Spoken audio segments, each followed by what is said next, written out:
How's it going, everybody? Hope you're all doing well.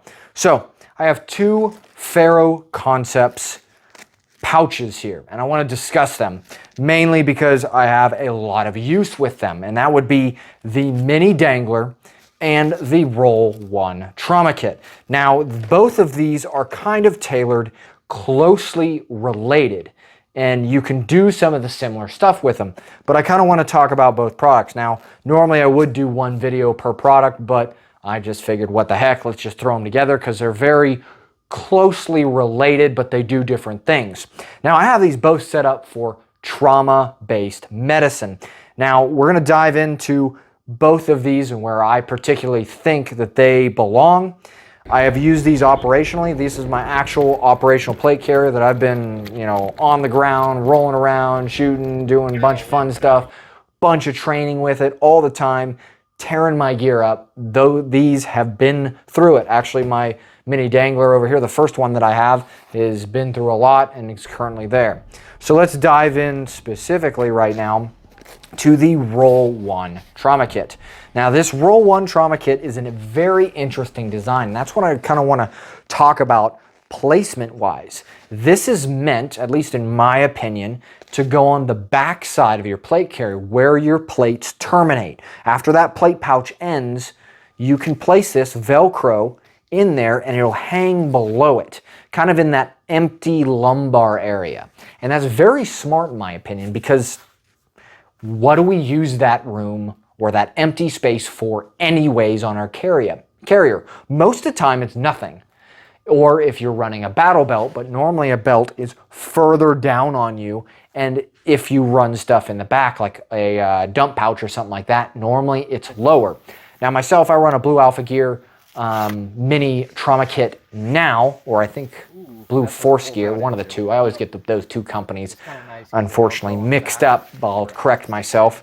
But that's what I run back there, and this doesn't have a problem clearing it. So with that, it's very interesting that it'll hang there, and I've noticed some benefits from it. Now, if you do vehicle operations or you're sitting in a vehicle for long periods of time with a plate carrier, this surprisingly adds lumbar support to your spine because that empty space is now taken up with something. So the back of the seat is going to be, pushing up against it, and that will in turn push up against your spine. So it adds a level of support, because I always have lower back pain, including all my coworkers, because that termination point of your plate just kicks in there and then it goes down. There's no like excess area. This fills that gap. Smartly, they decided to put medical in that. So that's what I mainly like it overall. Now, construction is really good. You have pull tabs on each side. You can really cinch this down. Personally, I don't think it's even necessary for those, which I'll get into here in a second because we'll actually pull this out.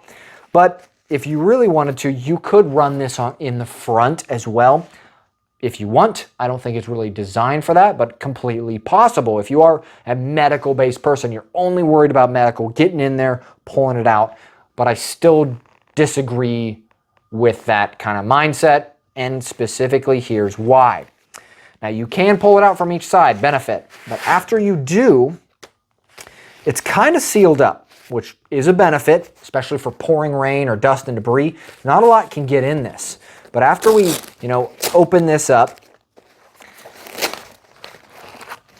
there's not a lot of stuff that can be put in that, and that is my main complaint about this. Now, there are some items in here: combat gauze, flat compressed gauze, trauma bandage, and then I have in the back here entry and exit wound seal kit, nasopharyngeal airway, Sharpie, and some gloves. Now, could I fit maybe a little bit more stuff in here? Slightly. But after even just this is tough to get back in here. In my opinion, this is fairly maxed. Could you probably put something else in there? Yeah. Don't even think about putting a 6-inch bandage in here. It is not gonna work. I'm telling you right now. We will try it right now, and I will show you how it is not gonna work. It's just not gonna happen. Now, could you take it out of this and really compress it down? Maybe, but now you're getting away from all the protection that this has, which you could. It's just not, in my opinion, that great. Now, for a smaller IFAK, is just for yourself, yes, it does do that. It does fairly well. But let me close it back up here real quick, and I'm going to show you getting it back in there. Now, I do think it's fairly protected on the inside, but overall, let's try to get this back in there. And this is not even, this doesn't have a lot of stuff to it. Now, can it? Yeah, I can, you know, slip it back in here, but this is maxed out. So I'm trying here. All right, there we go. Now it's kind of back in. I got to adjust it a little more around in there. And it works out fairly well. But moving over to the mini dangler right here. Roughly the same size, and you can place it in the front. So obviously back and then front. This can be dual use in my opinion. This mini dangler can be used as an administration pack. You can throw whatever you want in it. It doesn't have to be an IFAK, but it still excels at that role. So let's just open it up and let's see what I have crammed in here, which is fairly impressive in my opinion, what I have in here. So I have a small mini compression bandage in here. I have a 4-inch Israeli branded trauma bandage. I have this big abdominal bandage. This thing's huge, honestly. I have nasopharyngeal airway, duct tape, gloves, combat gauze, entry and exit wound for wound seal kit, trauma shears, and then on the bottom of it, a Gen 7 cat. That is a lot to be pushed into this. And that's what roughly I run in my operational one as well. This one's for a Hill People gear rig that I use recreationally outside of the military. And I bought another one because they work extremely well. But with this, it's kind of the same concept. It dangles from the front, but you can, like I said, use it in administration purposes. You put smoke grenades in here. You can put navigation things, extra magazines if you really want to. You can lay them down in there. You can put your maps in here. Whatever you want, you can put in there. You don't have to dedicate this to an IFAK. So overall, I ran both of these at the same time, and I found benefits of each. One, this will hold, the mini dangler will hold more items in it, which I like. I tend to go a little heavier on medical supplies, mainly because of my job, and I'm not close to a location or logistical support. I have to bring items with me when I go, further out or with vehicle-based stuff, vehicle operations. Now, I do like this for vehicle operations because it gives me that lumbar support, but adds medical. And realistically, what else am I going to put in that spot? Really smart design of the Roll One, of them putting it there, just a little bit smaller. I would like it if it was a little larger and I could fit some more items in there, but overall, really good. Both stitching is outstanding. This one's been used and abused here. The Velcro's starting to, wear out on it. No stitching issues, no fabric issues. I'm very impressed. So, first off, or I guess you could say lastly, with all this information, I do not get any rewards. Faro Concepts has no idea that I'm doing this. They don't care probably. They're just there, and I'm just doing a video on it.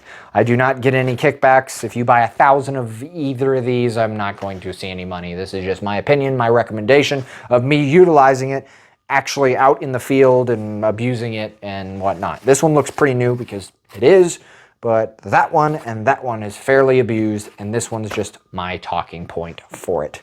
So if you guys like this kind of stuff and want to see more of this type of information, then definitely like and subscribe.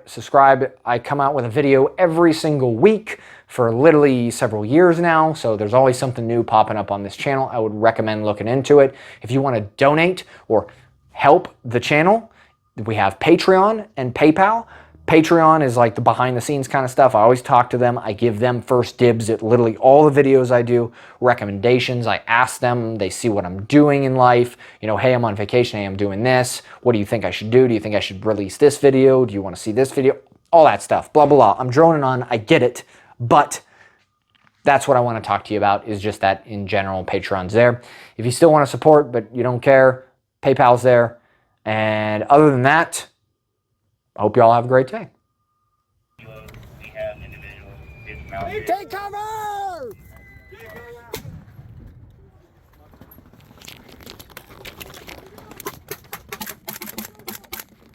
Watch your rear!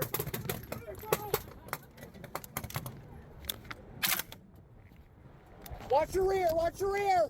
Don't get sucked in!